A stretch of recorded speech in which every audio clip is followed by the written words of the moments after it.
सरस्वती नमस्तुभ्यं वरदे कामरूपिणी विद्यारम्भं करिष्यामि सिद्धिर्भवतु मे सदा।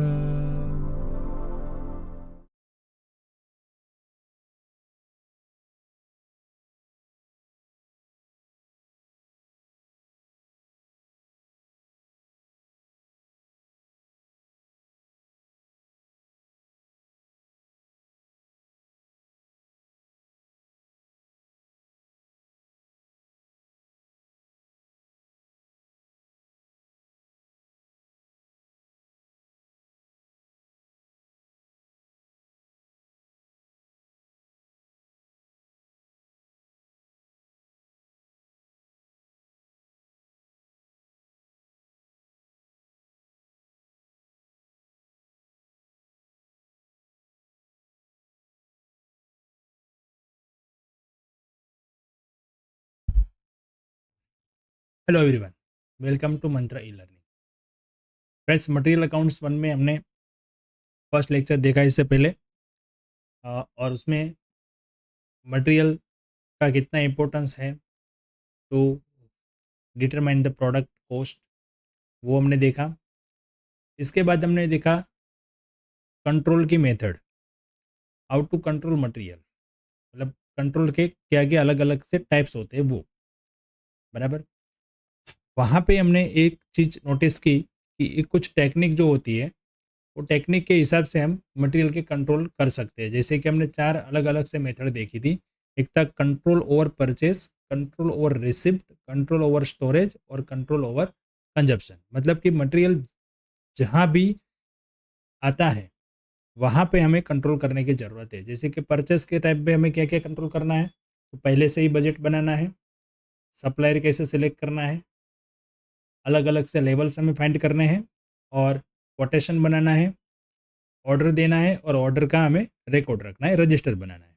फिर उसके बाद जब मटेरियल हमारे गोडाउन में आता है, मतलब इनवर्ड होता है, तब उसकी भी हमें एंट्री करनी है, रिकॉर्डिंग करना है, इंस्पेक्शन करना है क्वालिटी की, जैसी क्वालिटी हमने मंगाई थी या फिर ऑर्डर दिया तो वैसी ही क्वालिटी है या नहीं। इनवॉइस चेक करना है कि जिस रेट पे हमने ऑर्डर दिया था उसी रेट पे मटेरियल आया है कि नहीं।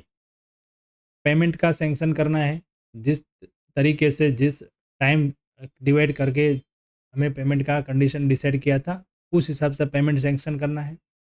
मतलब मटेरियल आ जाने के बाद 1-2 दिन, 10 दिन या उसका टाइम पीरियड हम रखेंगे। जहाँ पे बल्क माल आता है, मटेरियल आता है, वहाँ पे वो टाइम लगता है चेकिंग करने के लिए, क्वालिटी चेकिंग करने के लिए। वो सब चेक करने के बाद ही पेमेंट होगा, ऐसा कुछ कंडीशन होता है। तो फिर सैंक्शन कैसे करना है पेमेंट वो देखेंगे। अगर हमने गुड्स को रिटर्न किया है तो उसकी रिटर्न का ऑर्डर भी बनाएंगे। ये जब रिसिप्ट का टाइम था वो। फिर था ओवर कंट्रोल ओवर स्टोरेज, मतलब स्टोरेज के अंदर जब हम करेंगे तब। तो स्टोरेज के अंदर हमने एक चीज़ यहाँ पे नोटिस की थी कि हम उसको कैसे कंट्रोल कर सकते हैं। मटेरियल आ गया, मटेरियल भी हमने रख भी लिया, फिर उसके बाद देखो उसको प्लान करना है कि किस तरीके से हम स्टोरेज करेंगे।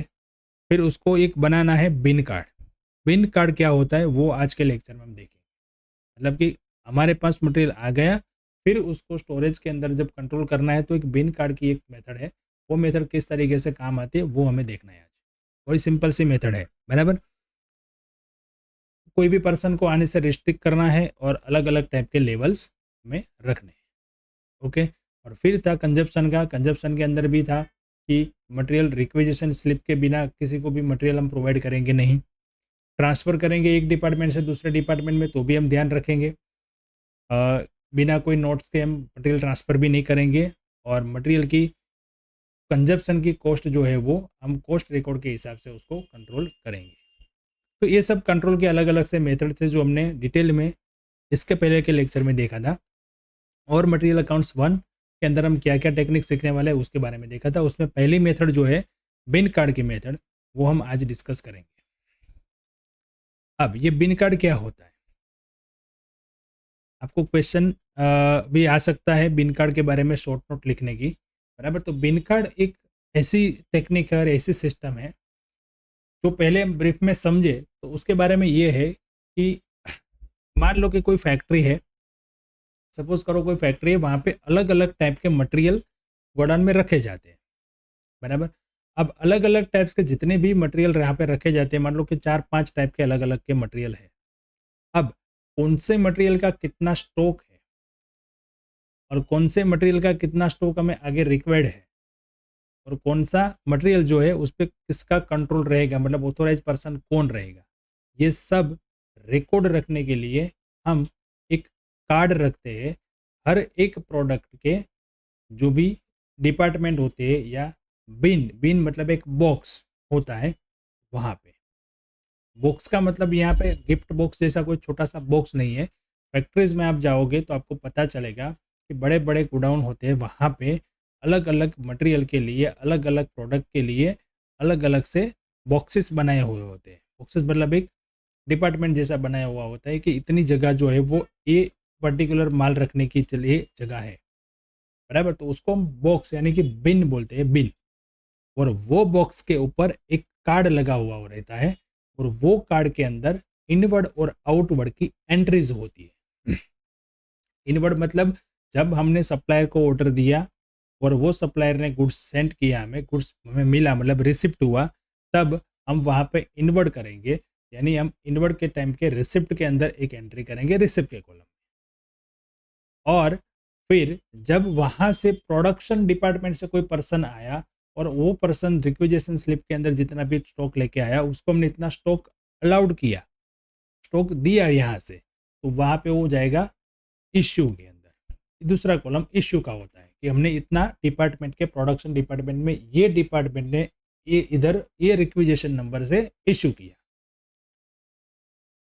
ये डेली डे टू डे के ट्रांजेक्शन ये होते हैं और डे टू डे इसमें रिकॉर्ड होता है, ताकि पता चले कि एवरी डे पर्टिकुलर वो बिन के अंदर कितना स्टॉक पड़ा है, बराबर। कुछ इस तरीके से यहाँ पे देखो बिन कार्ड का ये फॉर्मेट है और इस तरीके से इसमें एंट्रीज होती है। सबसे पहले बिन कार्ड होता है ऊपर, उसके अंदर बिन नंबर लिखते हैं, मतलब ये कौन से नंबर का बॉक्स या बिन के ऊपर ये कार्ड है, मतलब कौन सा बिन नंबर का ये कार्ड है, बराबर। सिंबल, जो भी उसमें मटेरियल रखा है उसका कुछ सिंबल होता है। देखो लेबर जो होते हैं उसको मटेरियल के नाम वगैरह से कुछ पता नहीं होता है, बराबर। उसको तो नंबर से पता होता है कि ये नंबर का मटेरियल मुझे चाहिए, ये कंपोनेंट्स चाहिए। तो जब प्रोडक्शन डिपार्टमेंट से किसी पर्सन को भेजा तो वहाँ पे वो उसको सिंबल दे देता है X41 ABC XYZ एट्सेट्रा। वो अपनी मर्जी से अपने इंटरनल वो कंट्रोल के हिसाब से वो सिंबल दे देते हैं। डिस्क्रिप्शन मतलब वो कौन सा मटेरियल है उसका डिस्क्रिप्शन। सपोज मान लीजिए कि कोई कलर की फैक्ट्री है, बराबर, तो वहाँ पे सिंबल के अंदर ग्रीन कलर है तो ग्रीन कलर का कोई सिंबल रख देंगे। डिस्क्रिप्शन में हम लिख दें कि ये टाइप का ग्रीन कलर है, ग्रीन कलर के अंदर शेड वेड सब कुछ बहुत सारे आते हैं, तो वो उसका डिस्क्रिप्शन हो गया, बराबर। तो डिस्क्रिप्शन आ जाता है। फिर store LF number. Store LF का मतलब होता है स्टोर्स लेजर फोलियो। स्टोर्स क्या होता है वो हमने आगे फर्स्ट लेक्चर में मैंने समझाया था आपको कि स्टोर्स का मतलब क्या होता है। स्टोर्स के अंदर सब कुछ मटेरियल आ जाता है, जहाँ पे रॉ मटेरियल भी आ जाता है, कंज्यूमेबल स्टोर्स भी आ जाता है, स्पेयर पार्ट भी आता है, कि टूल्स सब आता है। वो एक बुक होता है स्टोर LF, मतलब वहाँ पे कौन से लेज़र फोलियो नंबर पे हमने ये पर्टिकुलर प्रोडक्ट की जो है वो एंट्री की है। ये तो पर्टिकुलर मंथ के लिए या पर्टिकुलर 15 दिन 10 दिन के लिए का एक कार्ड होता है, बराबर। पर पूरे साल का या पूरे क्वार्टर का, पूरे हाफ ईयर का जो भी है वो एक लेजर फोल्डर होता है, उसमें हम लिखते हैं, बराबर। तो ये नंबर वहाँ पे जब हमें मेंशन करना है कि कौन से नंबर पे इसका है। फिर हमने देखा था कि कंट्रोल करने के लिए हमें अलग अलग टाइप के लेवल्स फाइंड करने होते हैं, वो साइंटिफिक फॉर्मूला के हिसाब से हमें डिसाइड किए हुए हैं कि इतना लेवल रखना है, तो इस तरीके से आपको कैलकुलेशन करनी है। वो दूसरे मेथड है, उसके अंदर हम पढ़ेंगे। बट पर्टिकुलर जो मटेरियल है उसका मैक्सिमम लेवल क्या है वो यहाँ पे हमें लिखना है, मिनिमम लेवल क्या है वो यहाँ पे हमें लिखना है, और ऑर्डरिंग लेवल क्या है वो हमें यहाँ पे लिखना है। अभी ये 3 टाइप के लेवल जो है वो लेवल आपको किस तरीके से काम आते हैं। तो मैक्सिमम लेवल का मतलब ये होता है कि अगर इस लेवल से ज़्यादा स्टॉक इसमें है तो अभी इसका परचेस हमें रोक देना है, क्योंकि अगर हमने वो परचेस किया तो हमारा मटेरियल के कॉस्ट जो है वो बढ़ जाएगी। क्यों? क्योंकि मटेरियल आ गया बट उसके हमें रिक्वायरमेंट नहीं है, तो वो जगह भी यूज़ करेगा और हमारा पैसा भी जाएगा वहाँ पे। तो बहुत सारे लॉसेस होने के चांसेस है। लॉसेस मतलब कॉस्ट बढ़ जाने के चांसेस है।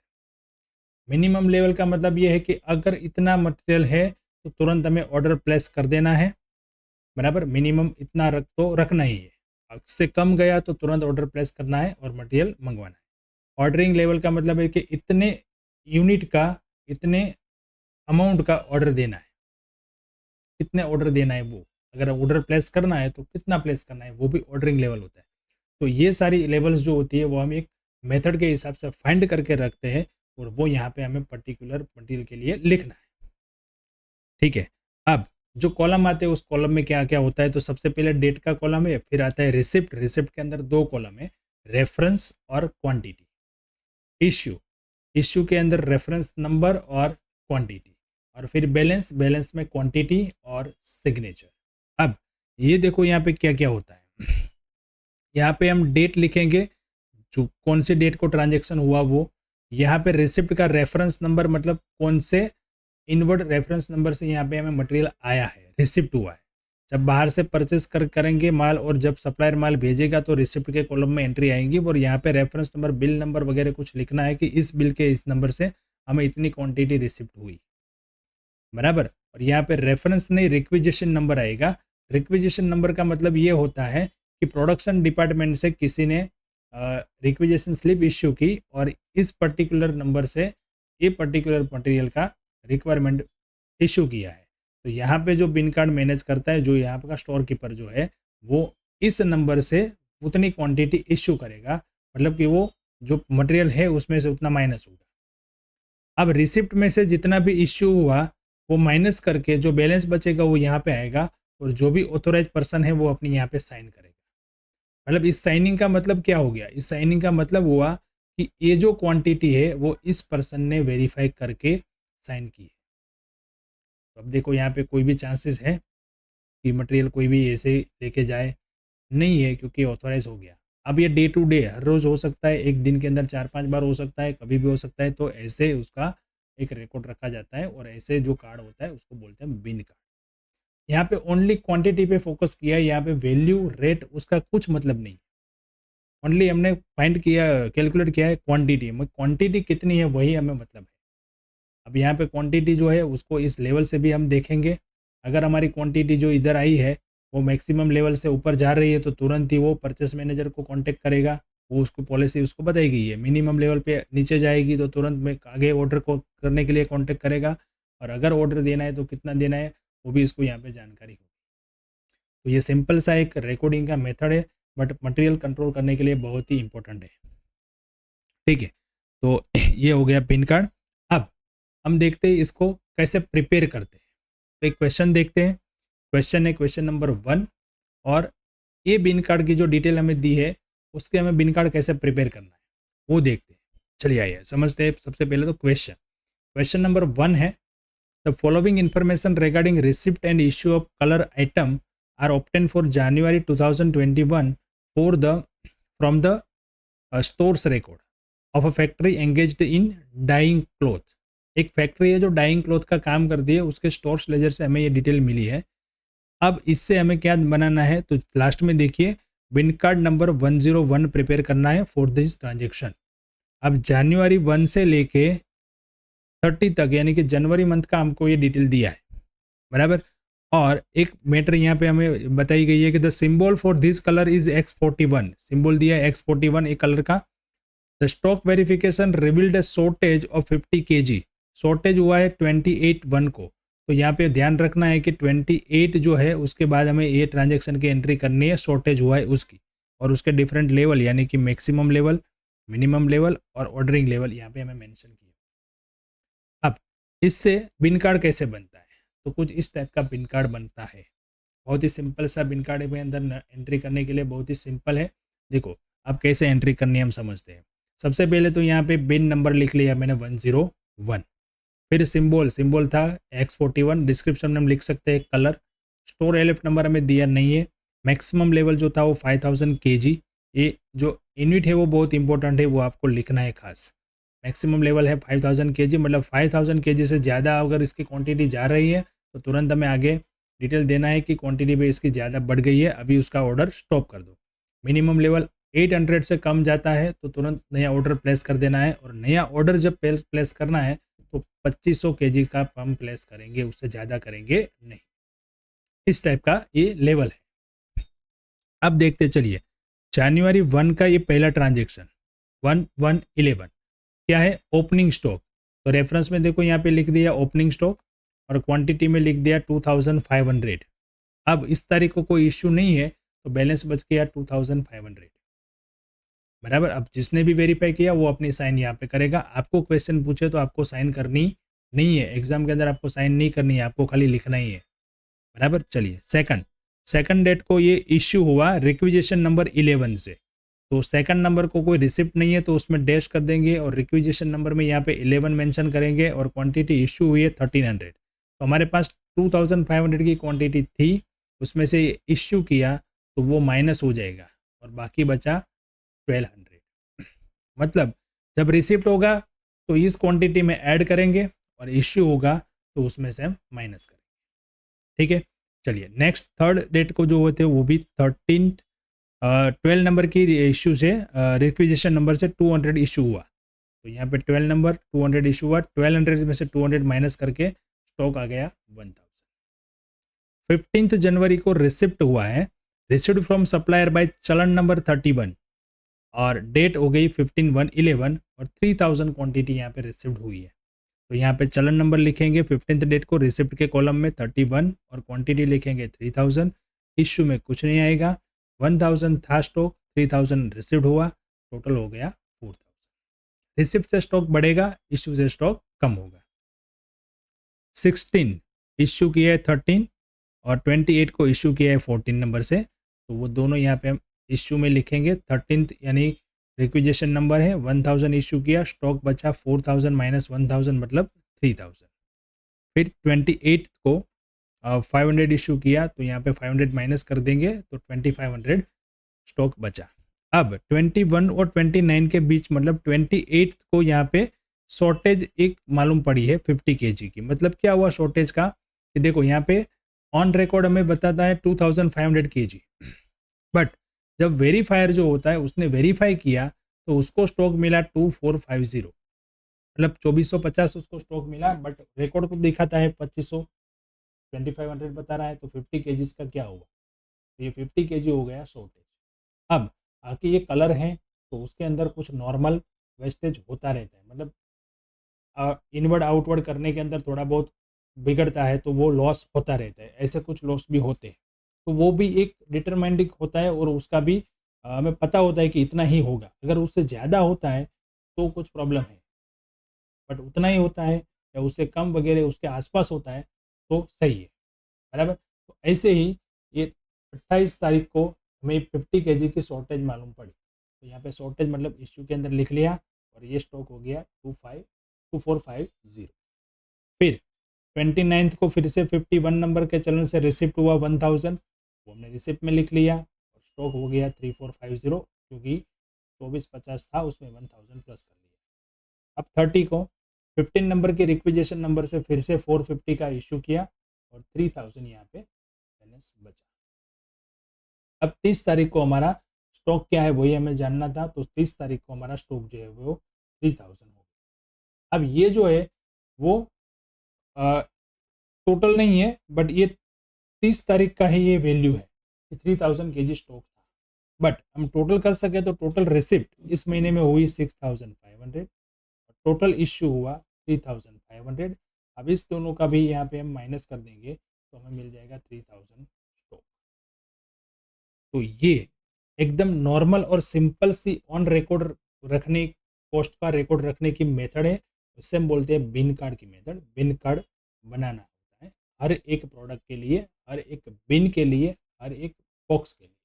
बिन मतलब बॉक्स, बॉक्स मतलब बिन, बट बिन का मतलब अकाउंट की लैंग्वेज में ये होता है कि पर्टिकुलर कोई भी प्रोडक्ट जो होती है वो प्रोडक्ट को रखने की एक जगह बराबर, और उसके ऊपर हम जो ये रिकॉर्ड रखने के लिए एक कार्ड लगा देते हैं उसको बोलते हैं बिन कार्ड। और उसमें रिसिप्ट और इशू की इस तरीके से क्वांटिटी ही खाली मेंशन करनी है विथ रेफरेंस नंबर। कभी कभी कुछ शॉर्टेज होती है तो वो लायबल है, नेचुरल कॉजेज से वो इतना बिगड़ता है, आने जाने में मतलब रखने के अंदर वो सब कुछ होता है तो वो ठीक है, बट उससे ज़्यादा नहीं होना चाहिए। तो अगर आपको क्वेश्चन आए तो आपको इस तरीके से सॉल्व करना है, या कभी अभी आपको शॉर्ट नोट लिखने का भी बोलते हैं तो मैंने जो भी डिस्क्रिप्शन आपको अभी समझाया वो आपको अपने हिसाब से लिखना है। बिन कार्ड एक ऐसी मेथड है, बिन कार्ड किससे बोलते हैं, बिन कार्ड के अंदर रिसिप्ट में कौन सी एंट्री होती है, इश्यू में कौन सी एंट्री होती है और बैलेंस क्या होता है। ठीक है, चलिए एक और क्वेश्चन है वो भी देख लेते हैं हम। और 30 जनवरी का यहाँ पे स्टॉक 3000 kg हो गया। दूसरा क्वेश्चन है यहाँ पे दिया है बिन कार्ड नंबर 36 बनाना है हमें, और अप्रैल 21 की डिटेल दी है और 1 से लेके 8 तारीख तक की डिटेल दी है, मतलब पूरा मंथ नहीं है। और ये क्वेश्चन आपको मैं इसलिए करवा रहा हूँ कि यहाँ पे देखो एग्जामिन जो है वो क्या बोलते हैं कि examination by the stock verifier on 6th morning. ये वर्ड मॉर्निंग आ गया, उसमें खाली एक चेंज होगा एंट्री में, वो खाली ध्यान रखना है। Revealed stock of 500 kg। Okay, अब देखो 1 तारीख का एंट्री था, 2 3 4 5 6 7 8, 8 दिन का एंट्री है। लिमिट यहाँ पे दी दी है, लेवल, मैक्सिमम, मिनिमम और ऑर्डरिंग। यहाँ पे हमें बिन कार्ड नंबर दिया है तो वो लिख लेंगे, सिंबल डिस्क्रिप्शन कुछ नहीं मेंशन किया है तो हम कुछ लिखेंगे नहीं। ये लेवल सब हमने लिख लिए, 50,000, 8,000 और 24,000। चलिए एंट्री स्टार्ट करते हैं, और ये 6th मॉर्निंग वाला जो है वो याद रखना है, 6 डेट को।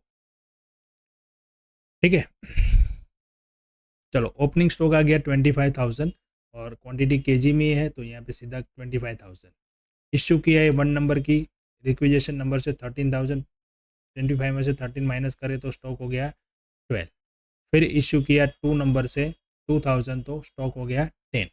अब 4 तारीख को चलन नंबर 13 से रिसिप्ट हुआ है तो 13 नंबर का चलन 30,000 kg रिसिप्ट, 10,000 था ऑलरेडी, 30,000 ऐड किया तो हो गया 40,000।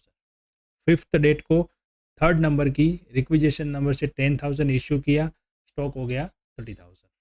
अब 6th डेट को एक ट्रांजेक्शन है, 4th नंबर की रिक्विजेशन से 5,000 हमने इश्यू किया, बट 6th की मॉर्निंग को ही हमें 500 kg की शॉर्टेज मालूम पड़ी, तो इस शॉर्टेज की एंट्री हम पहले करेंगे, उसके बाद ट्रांजेक्शन। क्यों? क्योंकि जो वेरिफिकेशन किया है वो एट द मॉर्निंग किया है, तो टाइम भी यहाँ पे मैटर करता है।